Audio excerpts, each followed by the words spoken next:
So guys, paano makaroon ng mod dito sa Cindy Car Drive ng mga iba't ibang sasakyan katulad ng Lamborghini at iba-iba pa. So una nyo gawin, mag-download kayo ng Sakyber. Sakyber to guys, Sakyber.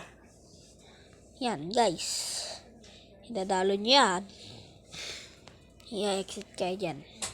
So una nyo gagawin, punta kayo sa Chrome.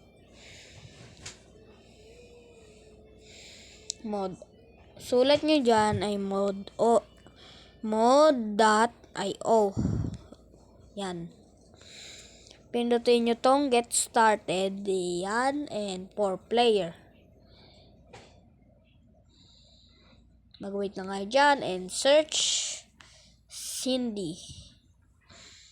Yan. Ayan ang lalabas guys. Click nyo lang yan. Mag-wait lang kayo. So guys, ito ang pipiliin ko sa sasakyan. Pindutin nyo lang yan.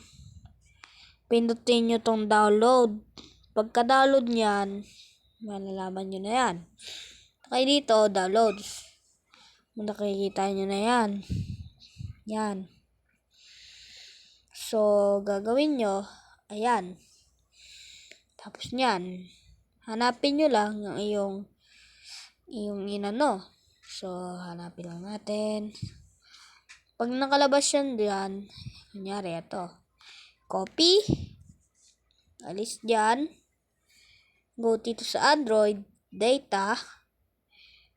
Dito. Cindy Car Drive. Files. Mod. Ayan. Guys. Yan. Skip. Yan guys. Hanapin nyo na yun nandyan. Yan. Click nyo lang. So, yan.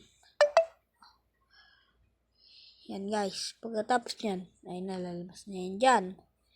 So, yan guys. Tapos na. So, that's it for the video. Thank you.